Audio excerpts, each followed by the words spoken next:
La patrouille de France a repris ses vols et nous a envoyé des images impressionnantes depuis le ciel de Provence.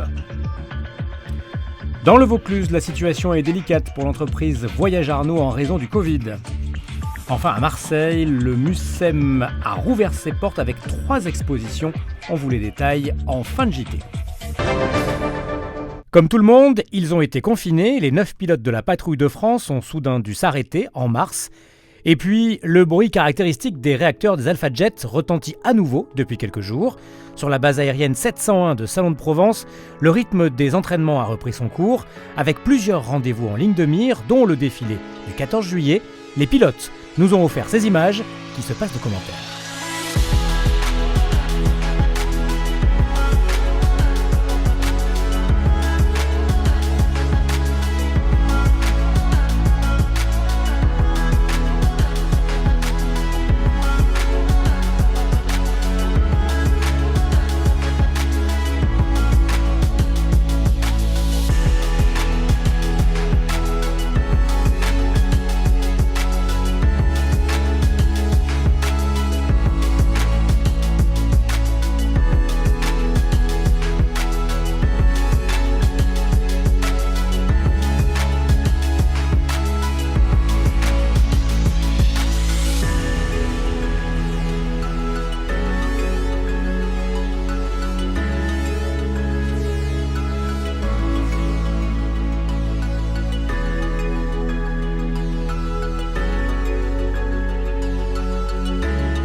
L'entreprise de car Voyage Arnaud située à l'Isle-sur-la-Sorgue fête cette année son 100e anniversaire, mais ça pourrait être le dernier à cause de la crise sanitaire qui a fortement impacté leur activité. Nous avons plusieurs activités de lignes régulières, services réguliers, scolaires, l'urbain aussi de Cavaillon.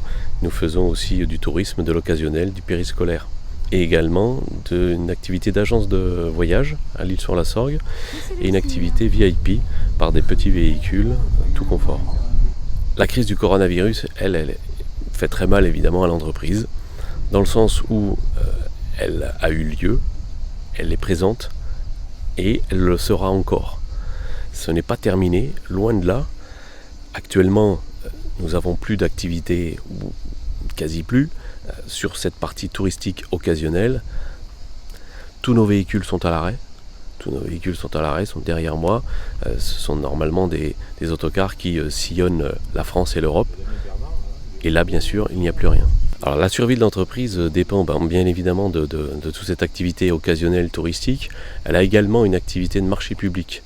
Ces marchés publics, là, actuellement, nous avons un marché qui arrive en adjudication et bien sûr, nous sommes très soucieux de son devenir. Sur 62 véhicules normalement tous en service, seuls une vingtaine sont actuellement en fonction.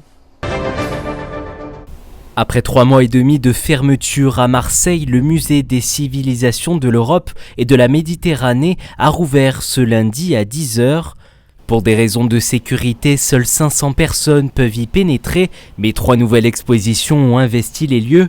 Alors direction le 2e étage où l'artiste Alexandre Périgot vous propose de baisser le regard pour faire connaissance avec 1300 œuvres qui ont traversé les siècles, mais de façon anonyme.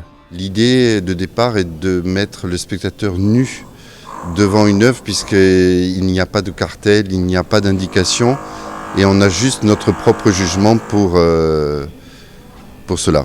Et puis en même temps c'était de faire découvrir que la part anonyme, les anonymes dans l'art sont nombreux pour différentes causes. Par exemple avec des œuvres issues du monde de la psychiatrie où la signature est effacée, c'est-à-dire que les œuvres sont anonymisées. La suite se passe de l'autre côté de la passerelle au Fort Saint-Jean où les commissaires Isabelle Cramp et Colline Zellal ont dressé une rétrospective du vêtement, mais pas n'importe quelle pièce, le bleu de travail, le kilt, l'espadrille, le jogging et le débardeur, 5 pièces qui ont su traverser les époques et devenir de multiples symboles. Le débardeur, c'était un vêtement du dessous qui est le résultat d'une longue réflexion technique sur comment arriver à avoir un vêtement qui colle au corps, qui permette de libérer le mouvement. C'est ça qui est émouvant dans ces vêtements, c'est que on croit que c'est un simple bout de tissu, mais derrière il y a des tas d'humains, de photos, de traces de gens qui ont porté le débardeur, exactement le même à l'identique, mais il a changé de milieu social, de genre. La visite se termine à quelques pas et c'est dans l'obscurité que le Mucem a choisi de faire redécouvrir ses collections dans un abécédaire floral en 26 lettres. On part un petit peu à la pêche dans les collections. On constitue d'abord son abécédaire avec les noms de fleurs et puis après on va essayer de trouver des objets qui pourraient rentrer en résonance avec ça. Comme par exemple cette enseigne de cette auberge là qui est un grès émaillé d'Alexandre Bigot. Je l'avais remarqué dans les réserves lors de recherches et de pérégrinations dans les réserves et j'avais vu qu'elle avait des fleurs autour du visage et donc j'ai eu envie de la montrer pour la lettre H comme héliotrope. Aujourd'hui c'est mardi, jour de fermeture du Mucem, mais le musée cher aux Marseillais rouvrira dès demain 10h.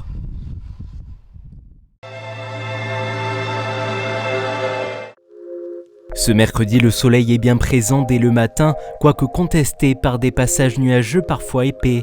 Le vent reste discret. L'après-midi, les éclaircies laissent place à un ciel presque dégagé. Quant au mercure, il sera légèrement au-dessus des normales.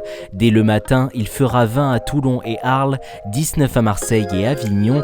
L'après-midi, il fera 32 à Avignon, 31 à Manosque et Aix et 29 à Marseille, où la brise marine atténuera la chaleur. Ce 1er juillet, nous fêterons les Thierry.